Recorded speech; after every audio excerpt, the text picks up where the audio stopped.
how proud I am of this hair? I used to get perms and all that trash. Let me tell you something. I wasn't gonna be able to reach up for like 6 weeks, so I cut it off. And I saw my little nappy hair. I went, there you are, Jenny. Black women's hair is magical. The spiral motion of woolly nine, ether hair, is repeated throughout nature and galaxies. Your hair has many more functions than you may be aware of. Long hair is known as your antenna throughout many cultures due to the fact hair is an extension of the central nervous system and transmits vast amounts of important information to the brainstem, limbic system, and neocortex, giving extra sensory capabilities and heightened awareness. It can't be denied. It can't be denied anymore. You know why? Because the world is waking up on it. They have spent centuries trying to break the crown, trying to break the culture, but instead the crown started growing and glowing. But your hair is your crown, wear it with pride. Combed or uncombed, ungabi nendaba. I-area yako to the world connects you to nature, son. Thank you. You know, grand rising kings and queens from Africa and across the ocean. Welcome back to my YouTube commentary. I hope you are doing okay. Now, the caption you are seeing there on bold, they are Swahili caption. I'm speaking in English and the caption are Swahili caption. So maybe it can help in one way or the other. Now, this is your brother Kenyan Beast, and today I'm bringing you a message that the world can feel. But before I begin, let me start with saying thank you so much for 100k subscribers. Thank you for your strength. Thank you for your support. Thank you for your brilliance and your comment and your power. I love you deeply. Now, I want to talk about black women's hair. But let's watch these clips first and then we continue. You guys know how insects have antennae, which is used for sensing their environment, right? What if I told you we have the same thing? It's our hair. Hair is an extension of the nervous system where we can sense emotions and energies of our environments. This is why many spiritually sensitive people choose to cover their hair with scarves or head wraps in heavy environments in particular, acting as a shield to preserve their energetic integrity. It's also why many people instinctively feel like shaving their hair off to clear out old energy. So think about how your hair may be picking up on energies around you and consider introducing protective shields like head wraps or scarves for those moments. Follow me at Black Girl Who Manifests for more. Bye. I'm a 46-year-old black woman and I do not know how to braid. And it's not for a lack of trying. And I am convinced that braiding is not just a skill, it's a spiritual gift. That's why everybody can't do it. Everybody don't have the same gifts. And they be doing sacred geometry. Have you ever seen, like, what are those, the Fulani braids? That's literally a double helix they be putting in people's hair. You cannot tell me that these women are not spiritual practitioners, even if they don't know that they are. These designs, they're just as good as the designs that be in freaking cornfields. They are doing energy work, whether they know it or not. They're doing healing work and they're doing energy work. And this is why you need to be very careful of who you let in your head. This is why some stylists have fingers and hands that make your hair grow. These are stylists that's gonna bring in abundance. These are stylists you need to be talking to about things that you want to manifest into your life. Talk about wealth. And generally, their businesses are doing very well and flourishing because they are people who bring in abundance. And they bring in abundance edges, hair follicles, abundance thickness. If you go to a stylist or you see a stylist and you look at their Instagram and everybody bald head, nah, I'm gonna need you to go ahead and walk on up out that shop. Go find you somebody else. Because energy is energy. Not all energy is good. And you mess around and be wondering why your edges is gone. It's not just from the braids. It's because you're over there with Negative Nancy. They are literal weavers. You know, back in the days, their ancestors are the ones that did all the weaving of clothing, of baskets, like the spiritual things they wore around their neck. And they have mastered the art of patience and staying still. They be standing in that one spot for hours just braiding. Like, it's damn near like they're in a meditative state. Yeah, they know how to talk to you and they converse, but if y'all not chatting, you be on your phone scrolling. They just be there, just twiddling little magic fingers. So tag your favorite braider and ask her, girl, did you know you was magical? We're so happy to see people of all ages rocking their crown.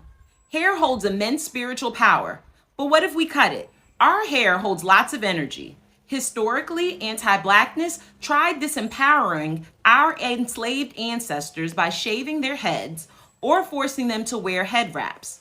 Over time, rocking your crown became a form of resistance. We love how we reclaim and embrace our hairstyles, but there's still one style that gets a bad rep. Many people, especially women, are judged for rocking short hair or a bald head. Often, this judgment is rooted in toxic gender and sexuality stereotypes, but sometimes it's coming from a religious perspective as well. In some religions, it's taboo to cut your hair. This centers around believing our hair is where we store our power. But here's another take on this. Hair stores energy, but there's lots of energy out there. Our hair could be holding really empowering energy, but it also could be storing negative energy. This negative energy could be due to trauma, anxiety, or a period of time in which we weren't feeling super confident. And as the great Toni Morrison said, you want to fly? You got to give up what weighs you down. Is it time to pick up the trimmer? When was the last time you got a cut? New hair means transformation.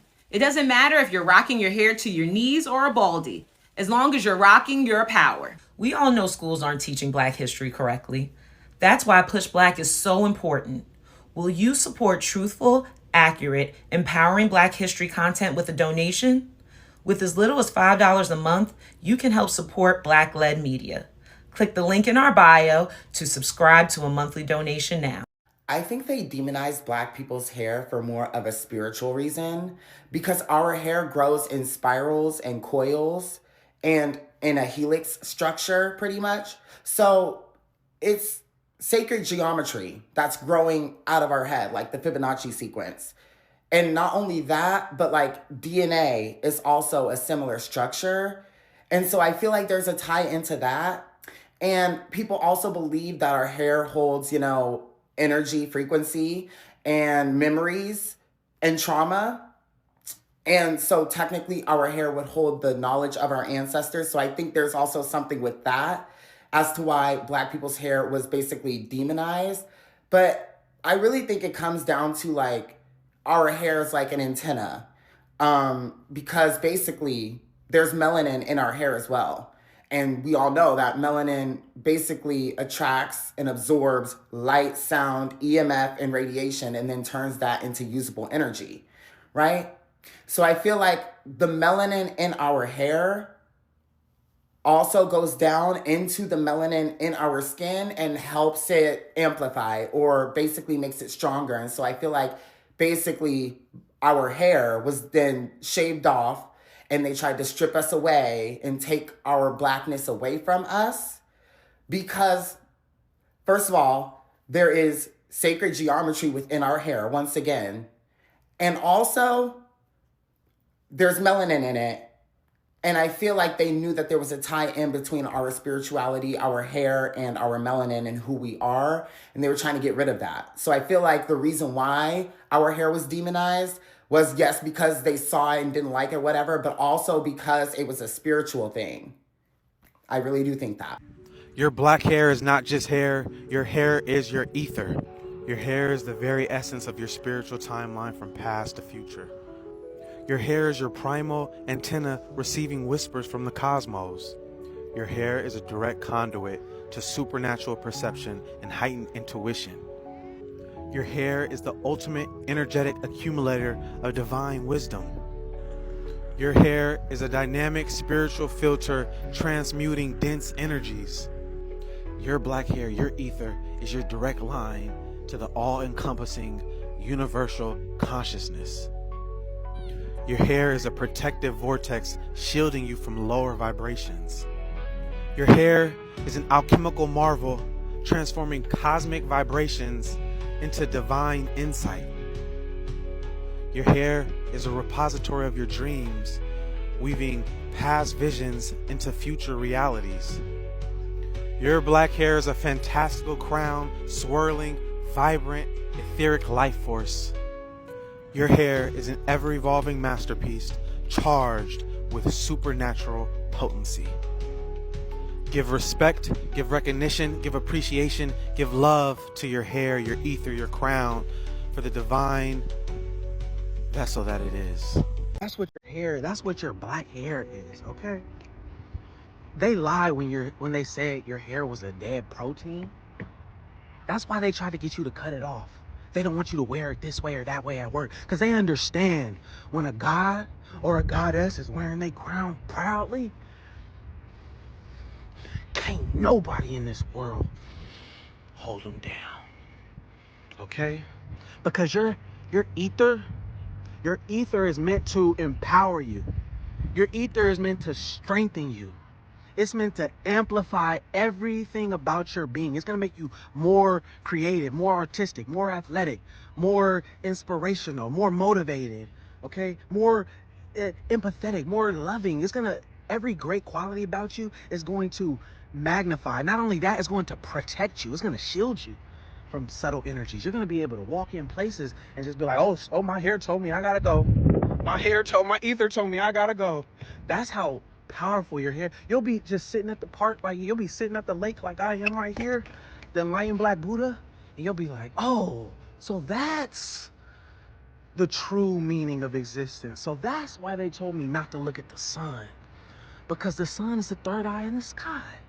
That's why they told me not to cut my hair, because then if I cut my hair, I won't be able to drop that musical masterpiece. I won't be able to make that masterpiece. I won't be able to get buckets on them like I could. I won't be able to tap into my third eye genius like I can without my ether. To grow your ether long, grow your ether proud, because the longer you grow your hair,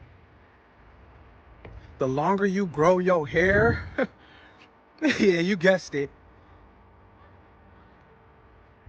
the stronger your aura becomes. The stronger your aura becomes, the more magnetic you become, the more electrical magnetic you become.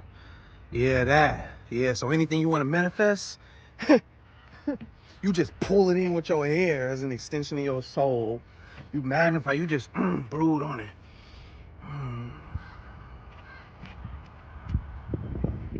And bow, you make it happen. Hey, long hair, kings and queens, long hair, gods and goddesses, shouts out, okay? Grow your ether long, wear it proud. It's Neat Netaru telling you be Netaru, be nature. You are nature. You are the sun. Oh, where's your hair? Where's your hair? Black women have been braiding and cornrowing their hair since ancient Egyptian and ancient Sudan times. Africans will always have different ways of doing their hair. It was sort of like a religious expression, a status symbol, especially black women and black men. In ancient times, we would sometimes shave our hair bald and put wigs on. Both black men and black women will do this. So the image behind me, you can see that this East African woman has her head shaved. This is Tutankhamun with his head shaved, something that was common amongst the noble class. Ancient Egypt had a whole industry to making hair. Sometimes they will make weaves so intricate, it can even go toe-to-toe with modern times. Some people say that straight hair, wigs or weaves shouldn't be worn, but we've been doing it since ancient times. We've also had Afro texture type of hair and wigs. This is another Afro texture type of hair and wig. Since in ancient times we had a whole industry and we controlled it, shouldn't the conversations about hair be about us controlling that industry to benefit our community? Also, the same way that black men shave their hair in 1 and 2s, and we've been doing that since ancient times for convenience sake to adapt to the system, is the same way that black women wear weaves and wigs for convenience sake as well. Before I wore a wig because I didn't know how to take care of my hair yet. First, I had to learn to know myself. Then, there is her who wore it because everyone did, because it seemed normal, even if it wasn't for her. And then, there is her for whom the wig was a protection. a way to exist in a world where her hair was not welcome. Here, her curls disturb and her volume is unruly. She chose the wig out of fatigue because it was simpler, faster. As for this one, she wore it out of fear, fear of her own hair, fear of doing wrong, fear of not being enough. And there's also her, the one who still wears the wig today, not to hide, but because she likes having the choice. As for her, she is still on her way. She is discovering herself slowly. She is not ready yet, but she is moving at her own pace. And that slowness, that too is freedom. Our paths may be different, our reasons too, but deep down we all want the same thing. To love ourselves without conditions, without pressure, without imposed rules, without shame. Natural, braided, shaved, covered or free, our hair does not define our value. What matters is being true and letting each woman move at her own pace, because our crowns are above all our choices. And in that truth, in that diversity, there is our strength. We don't all carry the same stories, the same pains, the same victories, but each of us carries a silent courage. A courage that is not always visible, but lives in every gesture, every decision, every day when we choose to respect ourselves a little more.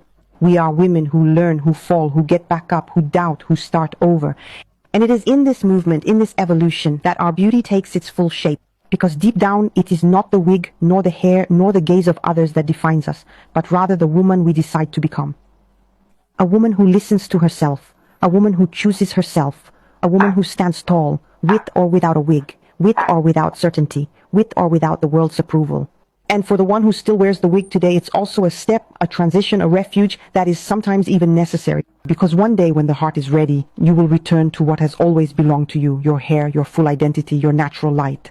Not out of obligation, not out of pressure, but because the power to choose always leads to a return to oneself. And on that day, you will look in the mirror and understand that you had nothing to hide, nothing to prove, nothing to correct, only to love yourself. Our stories are not alike, but our voices, they come together. They all say the same thing, that we are enough, already enough, always enough. And as long as we honor this truth, no path will be too long. All right, kisses. Bye. Someone wrote, "Our hair was not designed to look long and straight down our backs, but it was designed to stand tall and majestic like crowns on our heads." Welcome back now, family. Black women's hair is not just hair. It has never been just hair. It is identity, it is history, it is culture, it is spiritual technology, it is resistance, it is survival. Black women's hair, it is the beauty beyond imitation, okay? And it is power that can never be clowned. For years, for centuries, for decades, they told black women that their hair was wrong. They told black women that their hair are not up to standard. They are unprofessional, They are too much, they are too wild, they are too kinky. But today, let me tell you something. The world, or the same world that mocked it, the same world that mocked black women's hair is now begging to imitate it. Can you believe that? Cornrows, they once banned, now appear on fashion runways. Afros, they once called militants or militant, and now appear in global advertising. Locks, they once demonized, now they claim as boho chic or style innovation, So the magic they fought, it is the magic they now desire. It is the magic that is making dollars for them. Why? Because they are waking up and the world cannot hide the truth anymore. Black women's hair didn't just survive beauty standards, but it survived colonization. It survived slavery. It survived forced assimilation. It survived erasure. Black women's hair is proof that you cannot destroy what is divine. How? Professor Shirley Thompson, one of the strongest scholars on black beauty politics, said clearly that black hair has always been a site of political struggle. Political what? Struggle. Not cosmetic, not fashion, not preferences, but political. Why? Because controlling black women's hair meant controlling black identity. If they could make a black woman ashamed of her roots, if they could not make black woman ashamed of who they are, that means what? That means they could weaken her confidence. They weaken black woman's confidence. They reduce her power and make her more controllable in society. Okay? But the magic refused to die. The magic refused to die. Let's talk about black hair as being spiritual technology, because that's my main point here. The mainstream society will never teach you that black hair grows upwards towards the truth. They'll never teach you that. They'll never teach you that black hair, it coils in patterns connected to sacred geometry. It forms spiral that match the universe structure from galaxies to DNA. Great thinkers like John Henry Clark and Diop Sheikh explained this clearly, that ancient Africans believed hair was a channel for spiritual receptivity. Your hair was not just something on your head. Your hair was a connection to creation. When you talk about locks were not a style. Locks were spiritual symbols. You know, braids were not fashions. Braids were maps. Patterns in hair carried message, communication status, and even encoded escape routes during slavery. Okay? And this is why they feared it. This is why they feared black women hair, because they did not understand it, and what they do not understand, they try to suppress it. Now, you know, they have tried so much to erase this one, but the magic survived. Let me say this clearly. There's nothing unprofessional about the way God made you as a black woman. There's nothing unstandard about the way God made you. Black women have been forced to straighten, to hide, to burn, to relax their hair and tame their hair, you know, not because it was ugly, but because it was powerful. Okay? And power intimidates those who rely on control. When a black woman walks into a room with her natural hair, she brings a type of confidence that cannot be manufactured in a lab. Company sees it. People feel it. Society reacts to it, and that's why the discrimination existed. Not because black hair was bad, but because black hair was a symbol of independence. Because black hair and independence cannot be controlled. So today, more and more black women are rejecting the idea that they must shrink themselves to fit into someone else's world. You have seen the videos. They are talking about, we thought, the standard and everything, but now we understand. Natural hair movement right now are exploding, and women's are cutting off chemical damage. Women's are embracing curls. Women's are rocking locks. Women's are rocking braids and afro with pride. The world is waking up, but black women are waking up even faster. Now, let me talk about something here that everybody sees, but nobody wants to talk about or to admit. The same world that mocked black women's natural hair is now obsessed with that hair. When you see black women walking on the street, you see them trying to touch their hair. You know, when they go to China, when they go to US, everyone is breaking their neck, you know, just seeing black women's hair. They're walking with pride. They are walking with, I love that. I love when black women, the ladies, are walking on the street boldly, you know, unfrightened, and everyone is breaking their neck just to look at them.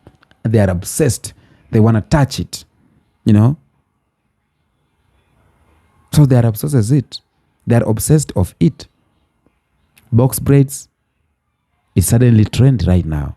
Cornrows is the new runway look. Curly wigs and extensions suddenly must have fashion items.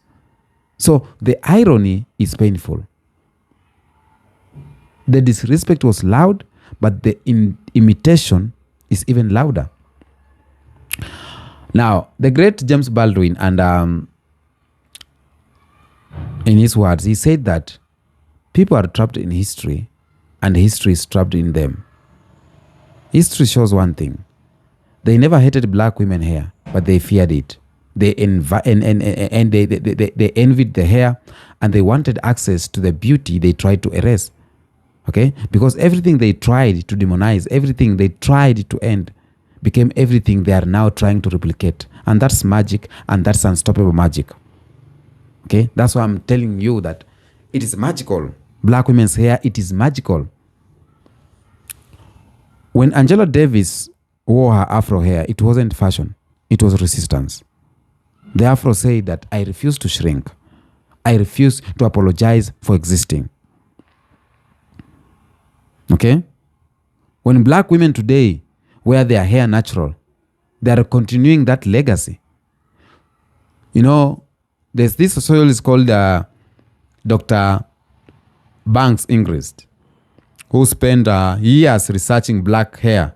He said that black hair is a statement of self-definition. And self-definition is power. And any system built on controlling black people cannot tolerate black self-definition. And that is why policies banning locks, policies banning braids, banning afros and protective styles existed for decades. But look around today. The world is waking up because the truth can no longer be hidden. What they said is unprofessional is now the blueprint of global beauty trends. Black women's hair is no longer being defined by the world, but it is being defined, or it is defining the world right now. Okay? The world's fascination with black women's hair right now, it is not accidental, but it is spiritual. Whether society admits it or not, people feel something when they see black women in their natural state. People feel something, and that is an energy, a presence, a frequency. Black hair doesn't just look powerful, but it radiates power. In African spiritual tradition, hair is seen as an extension of the soul. Elders taught that your hair carries your aura. That means your life energy. And that's why historically only trusted people were allowed to touch your hair. Only trusted people were allowed to touch your hair. You need to hear that again. Not everyone should be allowed to touch your hair. I see videos where women are on the street and some people trying to touch your hair. And it's like, no, God damn it, you don't need to touch my hair. And I'm so happy for those ladies who are like, no, don't touch it. Yeah, I'm okay, just see it, but don't touch it. You know? Because your hair is where your identity and spiritual essence connects. Even modern science supports this. Hair holds memory. Hair holds genetic information. Hair holds or hair absorbs energy from the environment.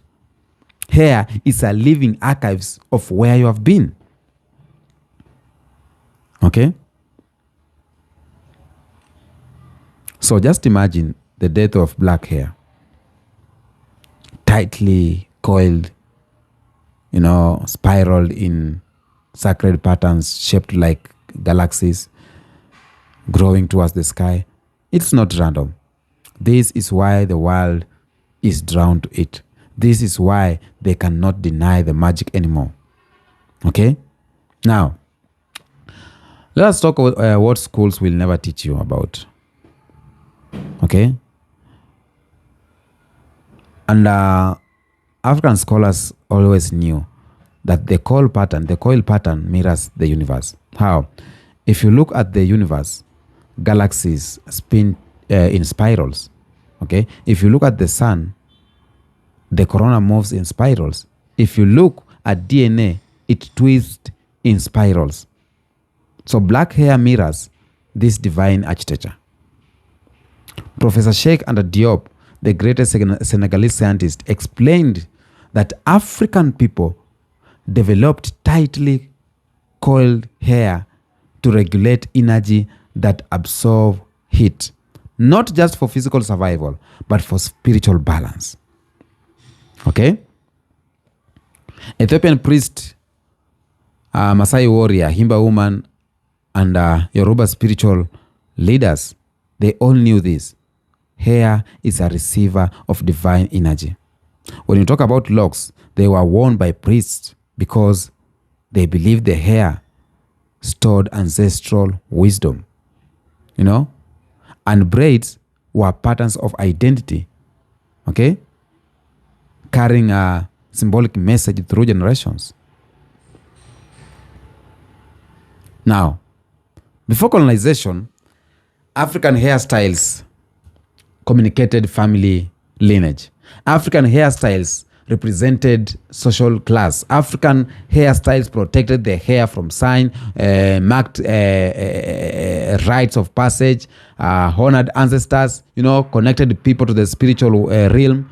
But when you see a black woman in braids, it is not just hair. It's a thousands of years of cultural coding. And this is why the world is waking up, because the truth is too powerful to hide anymore. Okay? So, we must be honest, my good family. The attack that we are seeing on black hair, was not about beauty. It was about dominance. If you can make someone hate their natural hair, you can rule them without a fight. That's why I see black people, some of them, they don't like their hair. They wear wigs, they wear weaves. They straighten, they bind because they are being told it's unstandard. It's because they are hating themselves. That means you can control them.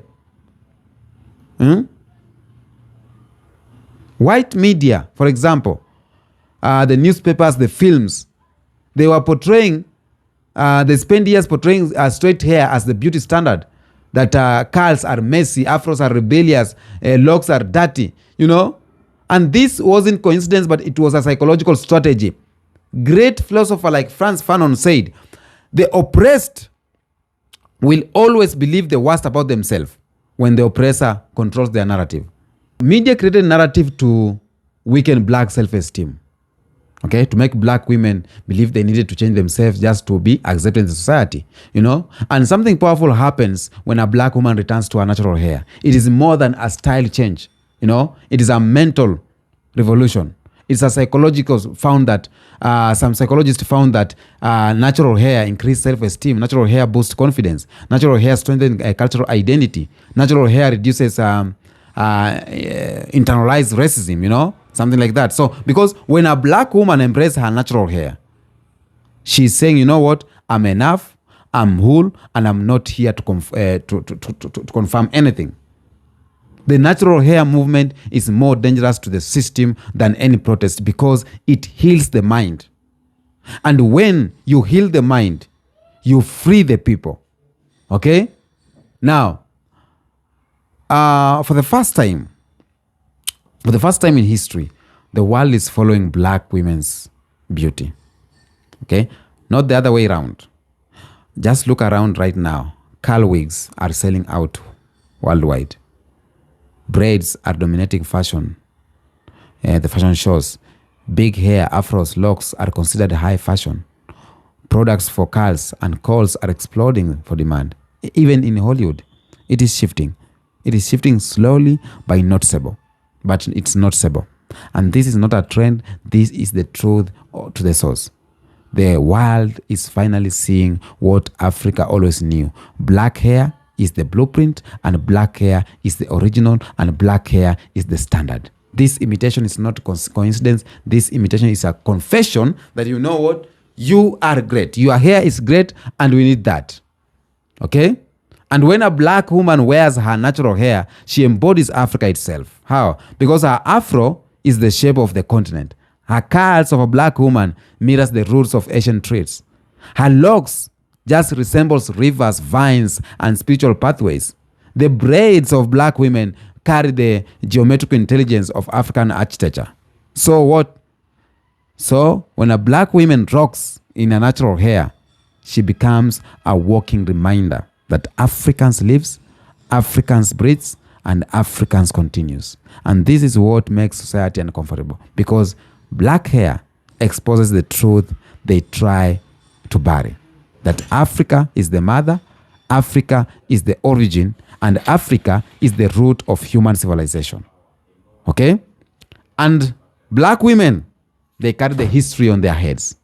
They walk with the history on their heads. Because every attempt to erase black hair failed. They banned it, it survived. They copied it, it exposes them. They fought it, it won. They regulate it, it resisted. They mocked it, it rose. And today, it is not black women chasing beauty standards. It is beauty standards or beauty industry chasing black women so that to reach their standard. The magic is here and the magic cannot be denied, man. The roots are too deep. The culture is too rich to be denied. The spirit is too powerful. The science is too strong. And the truth has always returned to the home, and the world is coming home to the beauty of black hair. Until next episode, peace out.